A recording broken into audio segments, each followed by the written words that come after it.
গৃহ ৰাজ্য মন্ত্ৰী কিৰেণ ৰিজিজুৰ কাৰ্যালয় আলোচনাৰ কক্ষত দুই পাহাৰীয়া জিলা কাৰ্বি আংলং আৰু ডিমা হাছাও পৰিষদৰ নেতৃত্ব কেন্দ্ৰৰ প্ৰতিনিধিৰ সৈতে জিলা দুখনৰ ভিন্ন সমস্যাৰ বিষয়ে আলোচনা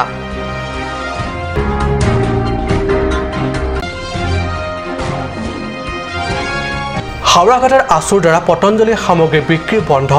ৰামদেৱৰ শিষ্যই গুৰুজনাৰ প্ৰতি কৰা অপমান সূচক মন্তব্যৰ বাবে এই সিদ্ধান্ত আছুৰ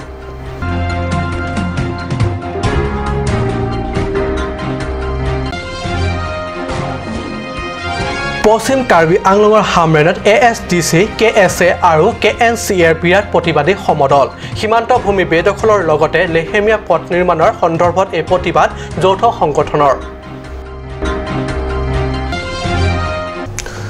নমস্কাৰ অসমীয়া প্ৰাইম টাইম বাতৰিত মই পৰশজ্যোতি শৰ্মাই স্বাগতম জনাইছো এতিয়া আগবাঢ়িছো প্ৰথমটো বাতৰিলৈ কেন্দ্ৰীয় চৰকাৰৰ গৃহ ৰাজ্য মন্ত্ৰী কিৰেণ ৰিজিজুৰ কাৰ্যালয় আলোচনাৰ কক্ষত দুই পাহাৰীয়া জিলা কাৰ্বি আংলং স্বায়ত্তশাসিত পৰিষদ আৰু ডিমা হাছাও স্বায়ত্তশাসিত পৰিষদৰ নেতৃত্বৰ সৈতে কেন্দ্ৰৰ নেতৃবৰ্গই জিলা দুখনৰ বিভিন্ন সমস্যাসমূহক লৈ আলোচনা বিলোচনা কৰা হয় 4 অক্টোবৰত অনুষ্ঠিত এই আলোচনাত জিলা দুখনৰ দুই মুখ্য কাৰ্যবাহী সদস্য আৰু কাৰ্যবাহী সদস্য MSC প্ৰমুখ মুখ্য সচিব আৰু কেইবাগৰাকী সচিবসকলৰ ভাগ লয় কেন্দ্ৰীয় গৃহ ৰাজ্য মন্ত্ৰী কিৰেণ ৰিজিজু তথা গৃহ মন্ত্ৰালয়ৰ সচিব পৰ্যায় কেইবাগৰাকী বিষয়া আমোলাৰ সৈতে দুই পাহাৰীয়া জিলাৰ নেতৃত্ববৰ্গই জিলা দুখনৰ বিভিন্ন সমস্যাসমূহৰ ওপৰত আলোচনা বিলোচনা কৰে দুই পাহাৰীয়া জিলাখনৰ সমস্যাৰ বিষয়ে দুই জিলাৰ নেতৃত্বসকলৰ পৰা শুনাৰ পিছত গৃহ ৰাজ্য মন্ত্ৰী কিৰেণ ৰিজিজুই পাহাৰীয়া জিলাৰ দুখনৰ যিকোনো সমস্যাসমূহৰ ক্ষেত্ৰত পাৰ্যমানে সহায়ৰ হাত আগবঢ়োৱাৰ আশ্বাস প্ৰদান কৰে প্ৰতি 3 মাহৰ মূৰত হ'বলগীয়া আলোচনাসমূহত ৰিজিজুৱে যথাসম্ভৱ সহায়ৰ হাত আগবঢ়োৱাৰ কথা ব্যক্ত কৰে কাৰ্বি আংলং স্বায়ত্তশাসিত পৰিষদৰ মুখ্য কাৰ্যবাহী সদস্য তুলিৰাম ৰংহাঙে এই আলোচনাৰ কক্ষত প্ৰধানমন্ত্ৰী নৰেন্দ্ৰ মোদীক সাক্ষাৎ কৰাৰ বাবে ব্যৱস্থা কৰিবলৈ অনুৰোধ জনায় গৃহ ৰাজ্য মন্ত্ৰীক ৰিজিজুৱে এই সন্দৰ্ভত সকলো ব্যৱস্থা কৰি দিয়াৰ বাবে প্ৰতিশ্ৰুতি দিয়ে উল্লেখ্য আলোচনাত কাৰ্বি স্বায়ত্তশাসিত পৰিষদৰ মুখ্য কাৰ্যবাহী সদস্য তুলিৰাম ৰংহাং কাৰ্যবাহী সদস্য MSC আৰু মুখ্য সচিবৰ লগতে ডিমা হাছাওৰ মুখ্য কাৰ্যবাহী সদস্য দেৱালাল গাৰ্লোচা কাৰ্যবাহী সদস্য MSC তথা মুখ্য সচিবসকলে আলোচনাত উপস্থিত থাকে আমি প্ৰাইম মিনিষ্টাৰৰ এপইণ্টমেণ্টৰ কাৰণে আমি খুজিছিলোঁ কাৰ্বি আংলং অট'নমাছ কাউন্সিল আৰু ডিমা হাছাও অট'নমাছ কাউন্সিল দুটা জিলালৈ আমি প্ৰাইম মিনিষ্টাৰলৈ আমি এপইণ্টমেণ্ট এটা খুজিছোঁ কিন্তু থ্ৰু আমাৰ অসম চৰকাৰৰ চিফ মিনিষ্টাৰৰ জৰিয়তে সেইটো প্ৰেৰণ কৰা হৈছে কিন্তু চিফ মিনিষ্টাৰে প্ৰধানমন্ত্ৰী অফিচত প্ৰেৰণ কৰাৰ পিছত অন বিহাফ অফ প্ৰাইম মিনিষ্টাৰৰ হৈ আমাৰ home minister MOS minister of state ৰিজিজুৱে নৰ্থ ইষ্ট ইনচাৰ্জ তেখেতে আমাক আজি মিটিং মাতিলে অফিচিয়েল মিটিং আজি মাতা হৈছে কাৰ্বি আংলং আৰু ডিমা হাছাও বহুত দিনৰ পৰা আমি যিটো আন্দোলন কৰি আহিছোঁ গণতন্ত্ৰ পদ্ধতিতে আন্দোলন কৰি আহিছোঁ অট'নমাছ ষ্টেট স্বায়ত্তশাসিত ৰাজ্য সেই ৰাজ্য সম্পৰ্কে অট'নমাছ ষ্টেট সম্পৰ্কে আমি আলোচনা কৰা হৈছে প্ৰায় 1 ঘণ্টাৰ ওপৰত আমি আজি ডিছকাশ্যন কৰা হৈছে মিনিষ্টাৰ নিজে আছে আৰু লগতে ইয়াত জইণ্ট ছেক্ৰেটাৰী প্ৰিন্সিপাল ছেক্ৰেটাৰী তেখেতসকলৰ আছে অফিচিয়েল মিটিং হৈছে আমি আজি আলোচনা কৰা তেখেতে গোটেইখিনি পোৱাৰ পিছত প্ৰাইম মিনিষ্টাৰ তেখেতে মাইনছৰ জৰিয়তে আমাক দিয়া হ'ব আৰু প্ৰাইম মিনিষ্টাৰে গোটেইখিনি তেখেতে অৱগত কৰিব আৰু কাৰ্বি আংলং আৰু ডিমা হাছাও যিটো MOS সম্পৰ্কে হওক আৰু MOU সম্পৰ্কে হওক গোটেইখিনি আলোচনা মাজে সোনকালে সমাধান হ'ব বুলি কৈছে বিশেষকৈ আমি দাবী কৰিছোঁ যে autonomous state within a state স্বায়ত্তশাসিত ৰাজ্য আমি অসমৰ বিভাজনৰ কাৰণে অসমত গ্ৰহণ কৰিব বিচাৰিছোঁ ভাৰতৰ সংবিধান এই সংবিধানৰ দাবী খুজিছোঁ যিটো আমি আজি আলাপ আলোচনা কৰি এই প্ৰথম প্ৰয়াস আৰু আমি অফিচিয়েল মিটিং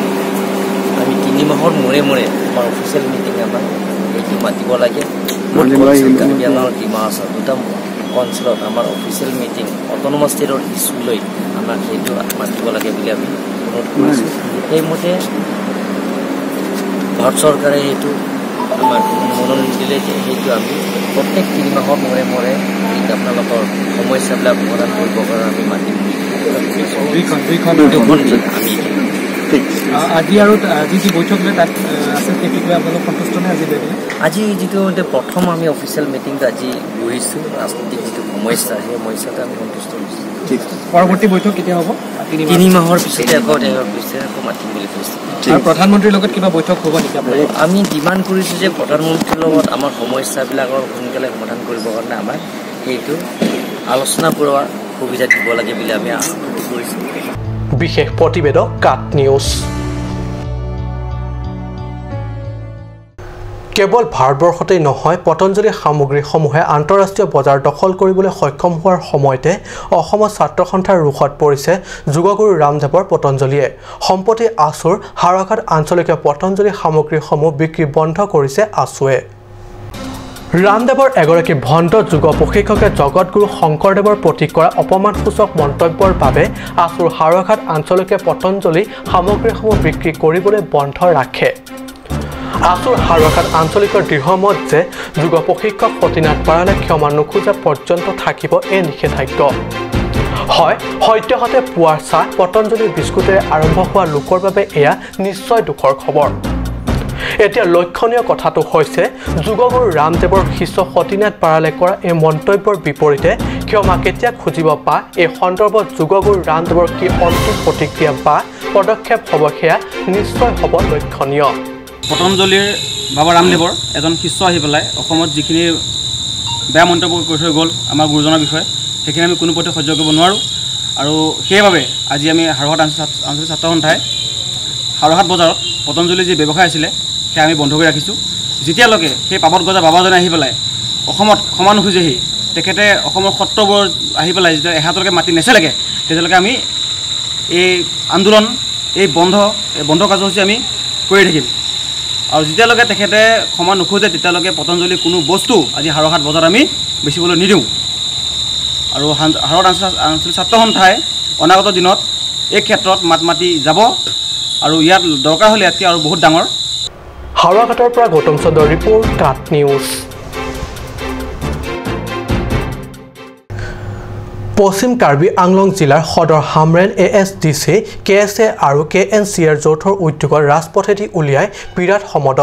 সমদলটিয়ে হামৰেনৰ ৰাজপথেৰে আগবাঢ়ি গৈ জিলা উপায়ুক্তৰ কাৰ্যালয়ত উপস্থিত হয় আৰু মেঘালয় পশ্চিম কাৰ্বি আংলঙৰ ভূমি বেদখল কৰাৰ লগতে জুৱাই খান্দুলি বৈঠালাংছ লেহেমীয়া পথ নিৰ্মাণৰ সন্দৰ্ভত এক ধৰ্ণা কাৰ্যসূচী ৰূপায়ণ কৰাৰ লগতে অসমৰ মুখ্যমন্ত্ৰী সৰ্বানন্দ সোণোৱাললৈ জিলা উপায়ুক্তৰ যোগে এখন স্মাৰক পত্ৰ প্ৰেৰণ কৰে উল্লেখযোগ্য যে উত্তৰ পূব পৰিষদৰ অধীনত জুৱাই খান্দুলি বৈঠালাংছ পথটো প্ৰায় 60 কিলোমিটাৰ দৈৰ্ঘ্যৰ এই পথছোৱা পশ্চিম কাৰ্বি আংলঙৰ সদৰ হামৰেন চহৰলৈ অহা মূল পথ দীৰ্ঘদিন ধৰি জিলাবাসীয়ে বহু জ্বালা যন্ত্ৰণা ভুগি অহাৰ পিছত 2011 চনত সাংসদ আধাৰশিলা নিৰ্মাণৰ বাবে আধাৰশিলা স্থাপন কৰিছিল বাজেট আছিল 72 কোটি টকা পথটো কিছু অংশ নিৰ্মাণৰ কাম আগবাঢ়িছিল যদিও বিভিন্ন কাৰণত পথ নিৰ্মাণৰ কাম সম্পূৰ্ণ কৰিব পৰা নাই যাৰ বাবে আজিও সীমাহীন জিয়াটো ভুগি আহিবলগীয়া হৈছে জিলাবাসীয়ে আনহাতে মেঘালয় চৰকাৰে বিভিন্ন আঁচনিৰ পশ্চিম কাৰ্বি আংলঙৰ ভূমি দীৰ্ঘদিন ধৰি বেদখল কৰি আহিছে সীমান্ত এলেকাত যাৰ বাবে সময়ে সময়ে অনেক দুখ কষ্ট ভুগি আহিবলগীয়া হৈছে সীমান্তবাসীয়ে ৰাস্তা আছে নৰ্থ ইষ্টাৰ্ণ কাউন্সিল NECৰ যোগেদি ৰহাৰ পৰা কামপুৰৰ পৰা বৈঠালাংছৰ পৰা হামৰেনৰ পৰা খান্দুলি শেষত গৈ সেইটো মেঘালয়ত যায়গৈ এইখিনি ৰাস্তা একেটা সময়তেই ধৰা হৈছিলে কিন্তু ৰহা কামপুৰ বৈঠালাংছলৈকে ৰাস্তা 3 বছৰৰ ভিতৰতে তেওঁ শেষ কৰিলে হৈ গ'ল কিন্তু বৈঠালাংছ হামৰেন খান্দুলি এই ৰাস্তাটো আজি 7 বছৰ ধৰি কিন্তু শেষ কৰিব পৰা নাই এতিয়ালৈকে মানুহবিলাকে বহুত কষ্ট পাই আছে গতিকে এইখিনি অতি সোনকালে এইটো 3 মাহৰ ভিতৰত এই ৰাস্তাটো কমপ্লিট কৰিবলৈ আমি কৈছোঁ এই কথাত আমাৰ DC ডাঙৰীয়াও কৈছে যে তেওঁ নিজেও ভুক্তভোগী তেওঁ নিজেও এইটো ৰাস্তাত দি অহা যোৱা কৰি থাকিবলগীয়া হৈছে গতিকে তেওঁ যিমান পাৰে এইটো চৰকাৰক তেওঁ হেঁচা দিব গতিকে আমি এই দুখন স্মাৰক পত্ৰ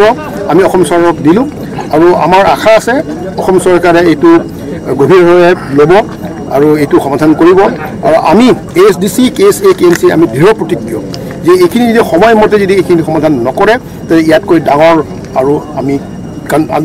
দাসন ইংহে আৰু সুন্দৰপুৰ ৰিপৰ্ট কাট নিউজ অৱশেষত মুকলি আকাশৰ তললৈ আহিল APSC 9গৰাকী অভিযুক্ত ধন দি চাকৰি কিনা অভিযোগত অভিযুক্ত এই 9গৰাকী বন্দী বিষয়ে বিভিন্ন আইনী প্ৰক্ৰিয়া অতিক্ৰম কৰি আহি অৱশেষত এইদৰে কঠোৰ চৰ্ত বান্ধি জামিন দিছে আদালতে হয় ধন দি চাকৰি কিনাৰ অভিযোগত অভিযুক্ত এইসকল 9গৰাকী APS বিষয়ে আদালতে বান্ধি দিয়া কঠোৰ চৰ্ত মুকলি আকাশৰ তললৈ ওলাই আহিবলৈ সক্ষম হৈছে এইসকল APS বিষয়াসকল ক্ৰমে সুদীপ্তা গোস্বামী ভট্টাচাৰ্য দীপক খনিকৰ গীতালী দলে সুনয়না আইদেউ কুণাল কলিতা ৰুমি বৰুৱা বদৰুল ইছলাম চৌধুৰী সাবিৰা ইমৰান দিলীপ কুমাৰ কলিতা আদি এইসকল বিষয়ে মুকলি আকাশৰ তলত ফুৰিব পাৰিব কিন্তু আদালতৰ বিশেষ নিৰ্দেশনা অনুসৰণ কৰি চলিব লাগিব ক্ষেত্ৰত জামিন মঞ্জুৰ কৰে আৰু এই জামিন মঞ্জুৰ কৰোঁতে মহামান্য আদালতে তেওঁলোকৰ কনচিডাৰিং দেয়াৰ লেংথ অফ ডিটেনশ্যন সেইটো কনচিডাৰ কৰে তাৰোপৰি কিছুমান ষ্ট্ৰিঞ্জেণ্ট কণ্ডিশ্যন হাইকোৰ্টে বান্ধি দিছে এই জামিন দিয়াৰ ক্ষেত্ৰত ক্ষেত্ৰত মেইনলি তেওঁলোকৰ পাছপৰ্ট যিখন তেওঁলোকে চাৰেণ্ডাৰ কৰিব লাগিব যদি তেওঁলোকৰ পাছপৰ্ট আছে তাৰোপৰি তেওঁলোকে 1 লাখ টকাকৈ চিকিউৰিটি হিচাপে কোৰ্টত জমা দিব লাগিব তাৰোপৰি তেওঁলোকে এই জুৰিছডিকশ্যন এই কোৰ্টৰ জুৰিছডিকশ্যন এৰি পেলাই উইদাউট প্ৰায়ৰ পাৰ্মিশ্যন তেওঁলোকে গৌতম চন্দ্ৰ ৰিপৰ্ট কাট নিউজ সময় হৈছে এটি চমু বাণিজ্যিক বিৰতিৰ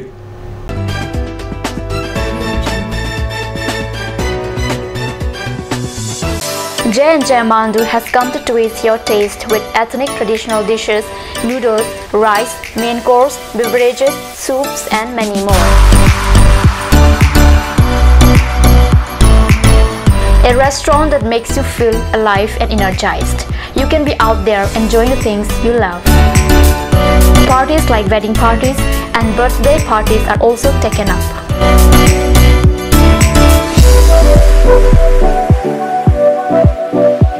On any occasion, the order must be given at earliest time. For more queries, please contact 9435-925-116.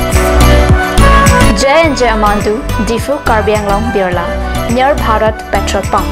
A family restaurant, a part of your family.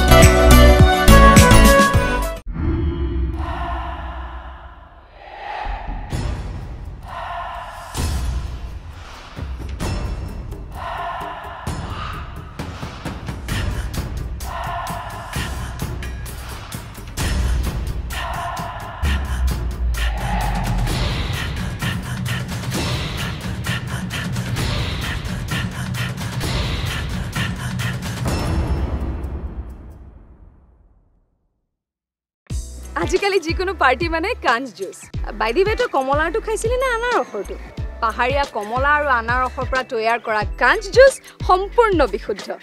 কাঞ্জ juice খাওক জীৱনৰ মজা লওক কাঞ্জ juice Come one, come on.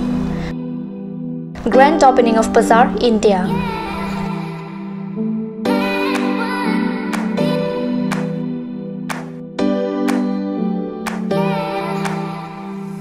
A shopping mall consisting of various quality of genswear, ladies wear, kids wear, and tremendous quality of household items, accessories, etc.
Main Market, Old LIC Building, Karbi Anglong, Assam.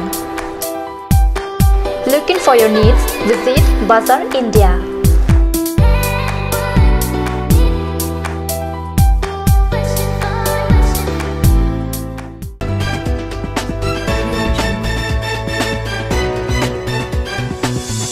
বিৰতি পিছত পুনৰ বাতৰি মজিয়াত ৰাজ্যত মহিলা আয়োগৰ উদ্যোগত আৰু পশ্চিম কাৰ্বি আংলং জিলা প্ৰশাসনৰ সহযোগত হামৰেন উচ্চ মাধ্যমিক বিদ্যালয়ত মহিলা সুৰক্ষাৰ ওপৰত সজাগতা সভা অনুষ্ঠিত হয় বৃহস্পতিবাৰে পশ্চিম কাৰ্বি আংলং জিলা উপায়ুক্ত দেৱজ্যোতি হাজৰিকা অধ্যক্ষতাত অনুষ্ঠিত এই সভাখনত অসম ৰাজ্যিক মহিলা আয়োগৰ সভানেত্ৰী ছিকিমিক তালুকদাৰ উপ সভানেত্ৰী হেমপ্ৰভা বৰঠাকুৰ আৰু পশ্চিম কাৰ্বি আংলঙৰ অতিৰিক্ত উপায়ুক্ত কেচি দাস অতিৰিক্ত আৰক্ষী অধীক্ষক আলিনা টেৰনপি প্ৰমুখ বিশিষ্ট ব্যক্তিসকলে ভাগ লয়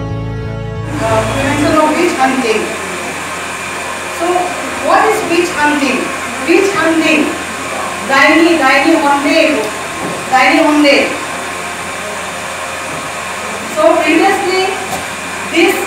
act অতিৰিক্ত আৰক্ষী অধীক্ষক টেৰনপিয়ে ভাষণত মহিলা সুৰক্ষা আইন গাৰ্হস্থ্য আইন আদিৰ কথা উল্লেখ কৰি মহিলা সুৰক্ষাৰ ক্ষেত্ৰত আইনৰ তৰফৰ পৰা দিয়া ৰক্ষণাবেক্ষণৰ বিষয়ে সদৰি কৰে এই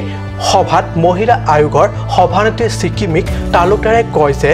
মহিলা নিৰ্যাতন সম্পৰ্কীয় গোচৰ আদিত কিবা প্ৰকাৰে আইনৰ ফালৰ পৰা সুবিচাৰ বিলম্ব হ'লে পৰৱৰ্তী ব্যৱস্থা হিচাপে সুবিচাৰ প্ৰদানৰ বাবে মহিলা আয়োগৰ সৈতে মিলি একত্ৰিত যুঁজি যাব লাগিব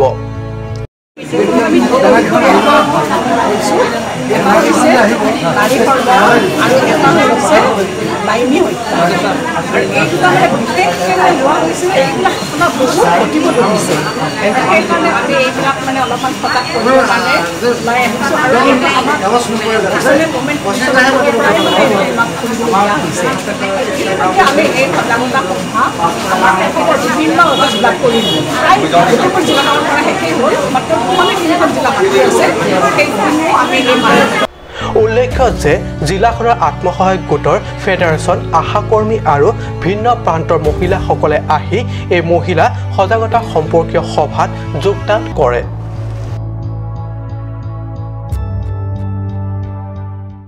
বিগত কিছুদিন ধৰি বাইক চুৰৰ সন্ত্ৰাসত নিন্দাহৰণ কৰিছে কাৰ্বি আংলং জিলাৰ বৃহত্তৰ হাওৰাঘাট অঞ্চলবাসীয়ে সকলোৱে সংঘটিত হৈছে বাইক চুৰৰ ঘটনা যোৱা দুটা পক্ষেকত হাওৰাঘাট আৰু সীমান্তৱৰ্তী হোজাই জিলাৰ দেৱস্থান অঞ্চলৰ পৰা নিশা আন্ধাৰৰ সুযোগ লৈ ইতিমধ্যে চুৰি হৈছে কেইবাখনো মটৰচাইকেল